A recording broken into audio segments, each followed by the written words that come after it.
এ গুলটে মামা, তুমি না আমাদের লিডার? ওঠো, জাগো, প্রতিবাদ করো। ওই হেড স্যার আমাদের আড্ডা মারার অধিকার কেড়ে নিতে চাইছেন। আমার বাবাকে এসে বলে গেছেন এইখানে যেন আমাদের আড্ডা বন্ধ হয়। হ্যাঁ গুলটে মামা, আমার বাবাকেও হেড স্যার কড়া রিপোর্ট করেছে আমাদের নামে, আর বলেছেন এই গলতপুরে উনি আমাদের আড্ডা বন্ধ করবেন। ছোট ছোট ছেলে পুলেরা নাকি আমাদের জন্য উচ্ছন্নে যাচ্ছে। আমরা তাহলে এবার কোথায় যাব গুলটে মামা? ওই হেড স্যার আমাদের আড্ডা বন্ধ করতে চায়, এত বড় সাহস! বাঙালির এই আড্ডা শিল্পকে চৌপাট করার ষড়যন্ত্র। কারার ওই লৌহ কপাট ভেঙে ফেল কর রেলপাট। পাঁচু, ঘোতন, ভেন্ডি, হেড স্যারের আড্ডা বন্ধ ষড়যন্ত্রের প্রতিবাদে এই আমি বাঙালির আড্ডা বাঁচাও আন্দোলনের ডাক দিলাম। কোথায়? তোমার ডাক তো শুনতে পেলাম না গুলটে মামা। ঘটন, মাউথ সামলে টক্কর। বাঙালির আড্ডা বাঁচাও আন্দোলনের নেতা হলাম আমি। দেখবি আমার ডাকে সাড়া দিয়ে দলে দলে লোক জড়ো হবে, একসঙ্গে চিৎকার করে স্লোগান দেবে, বাঙালির আড্ডা বন্ধ করা চলবে না, চলবে না।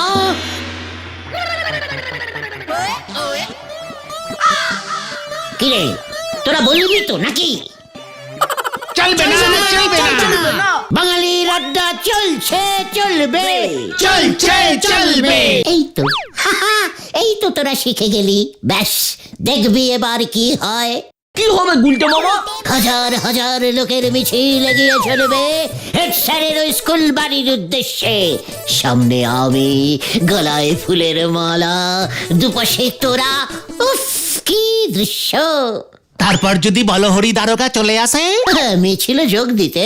হ্যাঁ, মিছিল ভঙ্গ করতে। পুলিশ হারে রে রে রে রে রে রে করে লাঠি চার্জ করে। দিকে দিকে তোমার নাম ছড়িয়ে পড়বে গুলটে মামা। উফ, কি দারুণ হবে! পরের দিন খবরের কাগজে তোমার ছবি বেরোবে গুলটে মামা। লেখা থাকবে বাঙালির আড্ডা বাঁচাও আন্দোলনের নেতা গ্রেপ্তার, গ্রেপ্তার, গ্রেপ্তার। মানে তাই বুঝি? মানে আন্দোলন শুরুতেই এত ছড়িয়ে দিয়ে লাভ নেই, বুঝলি? আসলে ওই হেড স্যার তো একা মানুষ, তার বিরুদ্ধে খামোকা এত মানুষকে জড়ো করা বুদ্ধিমানের কাজ হবে না। Planning change. প্ল্যান চেঞ্জ মানে আন্দোলন, মিছিল এসব হবে না? নো, নো মানে না। আমি মুখ টু মুখ লড়বো। মুখ টু মানে তুমি হেড স্যারের সঙ্গে ফেস টু ফেস লড়বে? কিভাবে? ওরে গলদপুরের বলদ ছেলের দল, হেড স্যার আমাদের আড্ডা বন্ধ করতে চাইছে, আমরাও এবার হেড স্যারের আড্ডা বন্ধ করব। কিভাবে গুলটে মামা? হেড স্যারের একমাত্রম আড্ডাস্থলম কোথায়? হেড স্যারের আড্ডাস্থল নড়ার চায়ের দোকান। ওহে ভাইটুগন, কাছে আয়, শোন মাই প্ল্যানিং।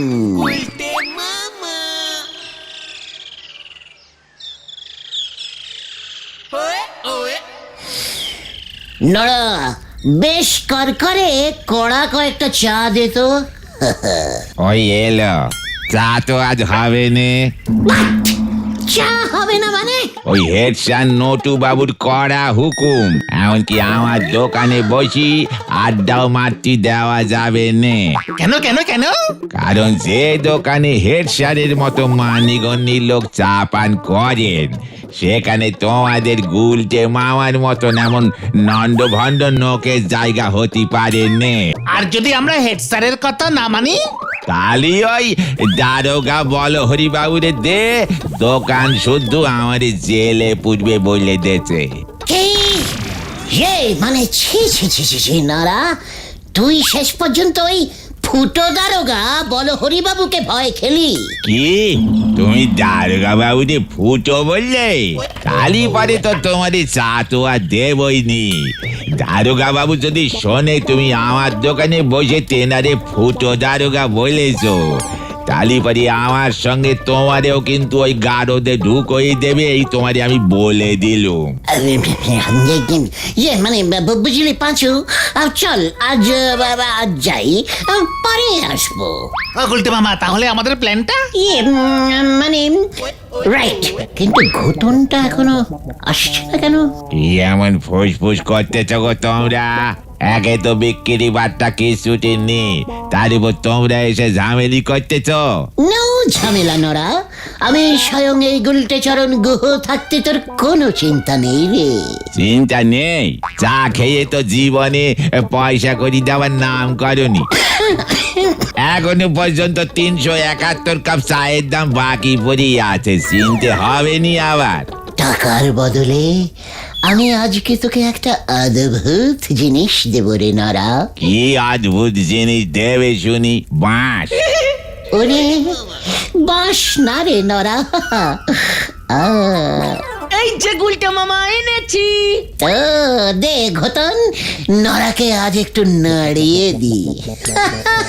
এই নে নরা, আমি তোকে আমার অতি প্রিয় কেটলিটা চিরদিনের মতো দিয়ে দিলাম। আরে কি মুশকিল, তোমার কেটলি নে আমি কি করবো শুনি? আমার নিজেরই কত কেটলি আছে। ওরে নরা, তুই তোর কেটলি সরা, আজ থেকে তুই এই কেটলিতে চা কর, তোর ভাগ্য খুলে যাবে রে।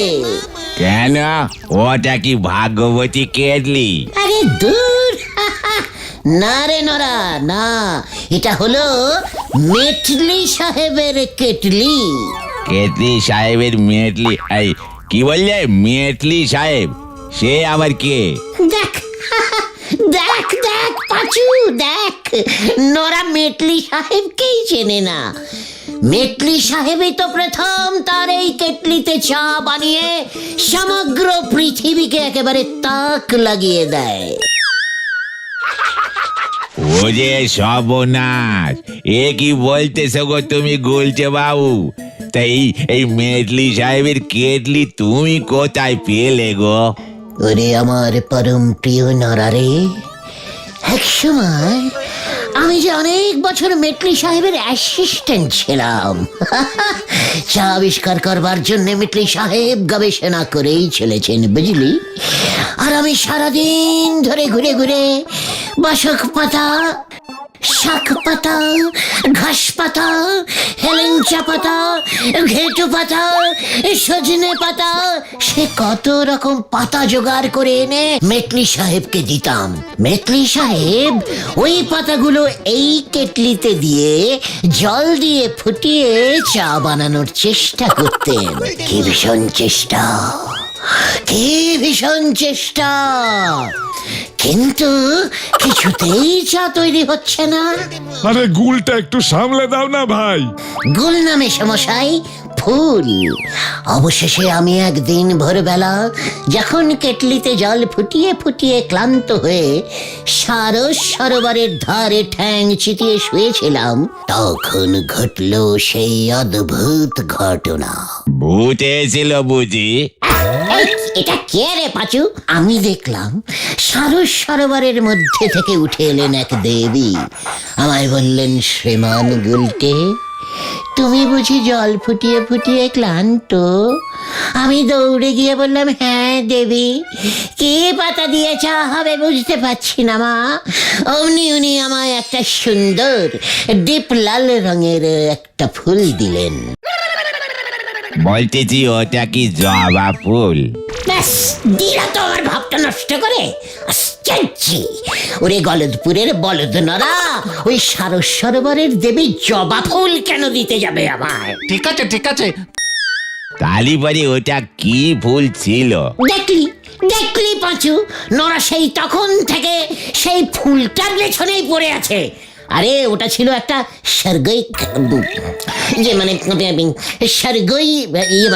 স্বর্গীয় ফুল। বুঝতে পেরেছি, ওই ফুল দিয়েই এই কেটলিতে চা তৈরি হলো। ওরে নরা নরা, না না না, দেবীর কথা মতো ওই ফুলের মধ্যে যে বীজ ছিল সেই বীজ মেটলি সাহেবের বাড়ির উঠোনে ছড়িয়ে দিলাম। দুদিনের মধ্যে কচি কচি সবুজ সবুজ পাতাওয়ালা গাছ জন্মালো। অবাক কাণ্ড, 7 দিনের মধ্যে উঠোন ভর্তি ওই গাছের বাগান হয়ে গেল বুঝলি। তারপর ওই গাছের পাতা দিয়ে ওই ওই কেটলিতে ফেলে দুধ জল চিনি দিয়ে ভালো করে ফুটিয়ে কাপে ঢালতেই কি সুন্দর গন্ধ বেরোলো, তৈরি হয়ে গেল চা। আর বসতে পারছি না রে, আমি এখন যাই, পরে এসে পয়সা দেবো। যাক কেলো, উনি তো তোমার গপ্প শুনেই আমার চায়ের দাম না দিয়ে চলে গেলেন। তাই কেটলি দিয়ে আমার কি লাভ হবে শুনি? ওরে গলদপুরের বলদ নড়া, যে কেটলিতে দেবীর আশীর্বাদ ধন্য পাতা দিয়ে চা তৈরি হয়েছে, অটোমেটিক কেটলিটাতেও দেবীর আশীর্বাদ লেগে রয়েছে রে পাগলা। সেই থেকে ওই কেটলিতে চা তৈরি করলে আর চা পাতাই লাগে না। শুধু জল দিয়ে ফুটলেই ফুরফুর করে চা বেরিয়ে আসে। মা গো মা, এ কি বলতেছো গো গুলটে বাবু? চা পাতা ছাড়া চা? হ্যাঁ, তাহলে আর বলছি কি, স্বয়ং ওই দেবীর আশীর্বাদ বুঝলি। ওই চা পাতার এত গুণ এই কেটলিতে ফুটেছে, তার স্বাদ গন্ধ এখনো যায়নি, নতুন করে আর চা পাতা দিতেই হচ্ছে না। মেটলি সাহেব তো তাই এত চা খেয়েছে, চা খেতে খেতেই পাটল তুলেছে। তারপর থেকেই এই কেটলি আমার কাছেই ছিল। আজ থেকে তোকে আমি দিলাম এই কেটলি। বলতেছো কি এই কেটলি আমার? আলবাত ইয়েস। তার মানে এখন থেকে চা পাতা ছাড়াই চা হবে? আমার তো খরচা কমে গেল গো। তোর হাতে এই কেটলির প্রথম চা হেড স্যারকেই খাওয়াস নরা, এটাই মেটলি সাহেবের শেষ ইচ্ছা ছিল রে, মনে থাকে যেন। চল রে পাঁচু, ঘোতন, ভেন্ডি, বিকেলে এসে রিপোর্টটা নিয়ে যাব।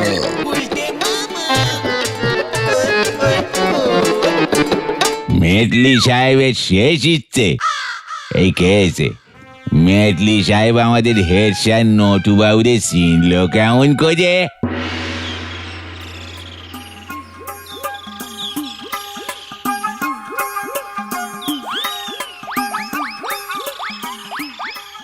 এই যে তুই আমাদের নড়ার ছেলে না? বল দেখি আমাদের রাজ্যে কোথায় চা পাওয়া যায়? ইয়ে মানে চা কোথায় পাওয়া যায়? চা কোথায় পাওয়া যায়? হত সারা, লজ্জা লাগে না? বাবার চায়ের দোকান, অথচ চা কোথায় পাওয়া যায় সেইটা জানো না? কিন্তু প্রথম চা কোথায় তৈরি হয়েছিল সেটা জানি স্যার। তাই বুঝি? বল দেখি তাহলে। মেটলি সাহেবের কেটলিতে। ওই কেটলিটা এখন আমার বাবার কাছেই আছে স্যার। হ্যাঁ। নোরা!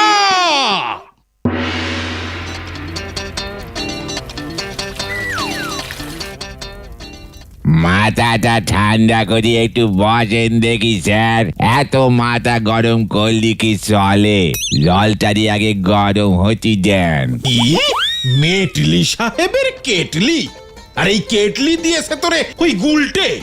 ওই গুলটের ফাঁদে তুই পড়েছিস নড়া, এই তোকে আমি বলে দিলাম। আরে বাবু, আগে এই মেটলি সাহেবের কেটলিটার উদ্বোধনটা করতে দিন না, তাহলেই পরে সব বুঝতে পারবেন।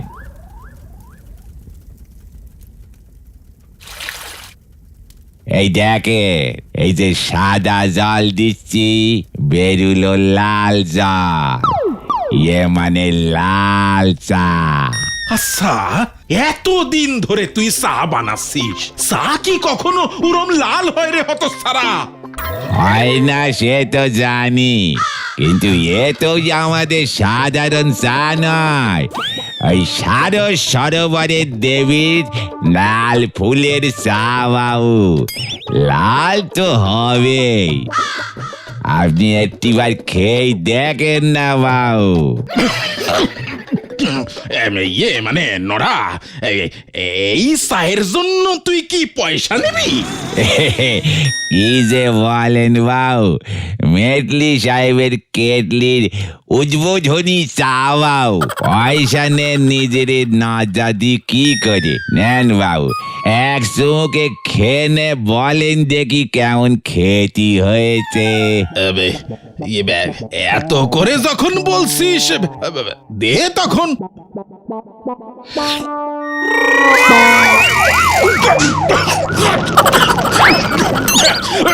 ওরে নড়া রে, ওরে নড়া, জল দে, জল জল জল। কি ঝাল, কি ঝাল, কি ঝাল, ওরে বাবারে, ওরে বাবারে, গুলটারে ছাড়বো না আমি। এই আমি পুকুরে নামবো। পুকুর কোথায়, পুকুর কোথায়, আমি পুকুরে নামবো। যা কেটলিতে ঝাল চা বেরুলো।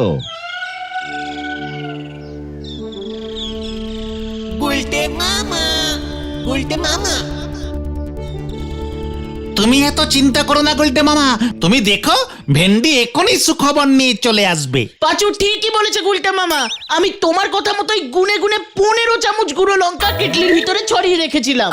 নারাদা যদি ঢাকনা খুলে কেটলির ভিতরটা দেখে তাহলেই তো আমাদের প্ল্যানিংটা ধরে ফেলবে। সেটাই কি চিন্তা করছো তুমি গুলটে মামা? সে চিন্তা অল্প অল্প আমার যে হচ্ছে না তা নয়, তবে নড়া তো গলদপুরের বড় বলদ, তাই ওসব চিন্তা মাথা থেকে বের করে দে পাঁচু। সব কাজেই অল্প বিস্তার ঝুঁকি থাকে, এটা ভুলে যাস না। বেশি ঝুঁকি নিতে গিয়ে আবার আমরা নিজেরাই ঝেঁকে না যাই গুলটে মামা। গুলটে মামা, কেক গন্ডগোল হয়ে গেছে। কেন কেন কি হয়েছে? তোমার ওই ঝাল চা খেয়ে হেড স্যারের মাথায় আগুন ধরে গেছে। পুকুরে নাকি 50-60 বার ডুব দিয়েছে।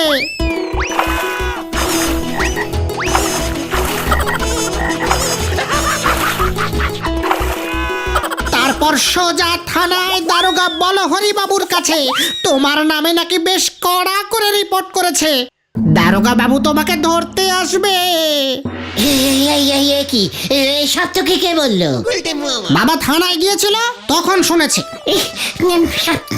এবার কি হবে? ঘটনা, তোকে এতখানি লঙ্কা গুঁড়ো কে দিতে বলেছিল? আমি তো তোর আমি কিন্তু তোর নাম বলে দেব। তুমি এত ভয় খেও না গুলটে মামা, দারোগা বলহরি বাবু আজকে চুরির খবর পেলে আগামীকাল চোর ধরতে বের হয়, তাই চিন্তা নেই। তোমাকে ধরতে আসতে ওর এখনো ঢের দেরি, তার মধ্যে তুমি একটা প্ল্যান বের করে ফেলো। এসব কি বলছিস পাঁচু? আমাকে ধরতে আসবে মানে? লিডারের বিপদে তোর এমন ন্যাজ গুটিয়ে ভাগার কথা বলছিস কেন রে ভাইটুগন? শোনো গুলটে মামা, সন্ধে নেমে আসছেই, তুমি বরং আজ রাতটা সোজা আমাদের স্কুলের দারোয়ান রামশরণদার ঘরে গিয়ে লুকিয়ে থাকো, ও তোমাকে খুব ভালোবাসে। এইটা একদম ঠিক বলেছিস পাঁচু, জয় রামশরণের জয়। হেড স্যার যে সোজা থানায় চলে যাবে সে হিসেবটাই কষিনি রে। তবে আমি ডাইরেক্ট স্কুল যাব না, আগে ভালো করে সন্ধে নামুক, তারপর রাতের অন্ধকারে টুক করে স্কুলে ঢুকে যাব। ততক্ষণ আমি এখানেই থাকবো, তোরা আমাকে পাহারা দিবি। গুরুকে বাঁচানোর গুরু দায়িত্ব তোদেরই নিতে হবে, এটাই আমার হুকুম। রাম শরণদা তো আমাদের দেখলেই খেপে যাবে, কম তো জ্বালায়নি ওকে। না হলে আমরাও তোমার সঙ্গে যেতাম গুলটে মামা। থাক, আমার জ্বালাতে আমি একাই ফুঁ দেব।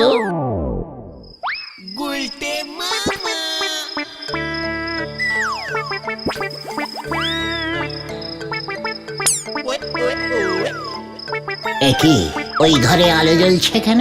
রামশরণ কি ওই ঘরেই আছে?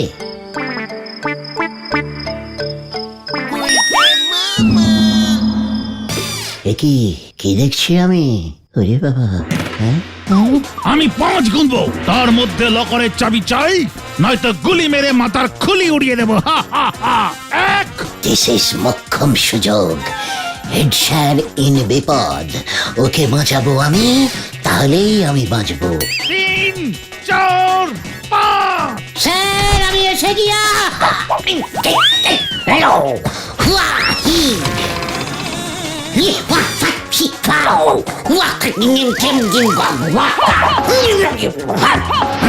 স্যার নো চিন্তা ডু ফুটি, আমি থাকতে আপনাকে কেউ কিচ্ছু করতে পারবে না। ইয়াহু!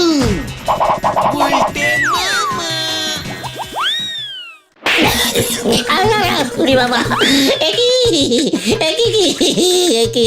আমি কি করলাম স্যার? হত সারা উজবুক, স্কুলের অ্যানুয়াল প্রোগ্রামের নাটকের রিহার্সালটাও তুই ভন্ডুল করলি। সকালে তুই ঝাল চা খাইয়েছিস, আর এখন এই রাতে তুই এখানে এসে গন্ডগোল বাঁধালি। তো কেস ঘুরে গেছে। তোকে বলো হরি দারোগা খুঁজছে, তোকে কিন্তু ও ছাড়বে না। আমিও ছাড়বো না ওকে। চাচা, আপন প্রাণ বাঁচা, বাঁচাইয়ে, বাঁচাইয়ে, বাঁচাও, বাঁচাও, বাঁচাও। ইয়া! বাঁচাইয়ে, বাঁচাও।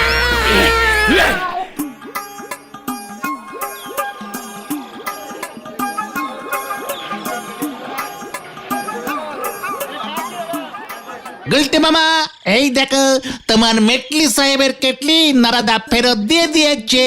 কিন্তু হেড স্যারের ঝাল তো এখনো কমেনি রে ভাইটু। না গো, কমেছে। শুনলাম বলহরি দারোগাকে তোমার নামে যে নালিশ করেছিলেন, হেড স্যার সেই নালিশ ফিরিয়ে নিয়েছেন। এমনিতেই ওই লোকটার কাছে তুমি যা ধোলানি খেয়েছো সেটাই নাকি যথেষ্ট। মাউথ সামলে টক করে পাঁচু। আমি ধোলানি খেয়েছি মানেটা কি? আমি তো ইচ্ছে করে ধোলানি ইয়ে খেয়েছি। ভুলে যাস না, লোকটা আমার পেছনে অনেকটা দৌড়েছিল, তার উপরে হেড স্যারের লোক। আমি যদি উল্টে লোকটাকে ধোলানি পেটাতাম, আমাদের হেড স্যারের অপমান হতো না। যতই হোক, নটুবাবু তো আমাদের সকলেরই একদিন হেড স্যার ছিল রে, তার তো একটা সম্মান আছে নাকি? তাই তো আমি ও ও ও ও বাবা গো। জয় গুলটে মামার জয়। ওরে, এটা হলো গুলটের প্যাঁচ, এক ম্যাচেতেই সবাই হয় ঘ্যাচ।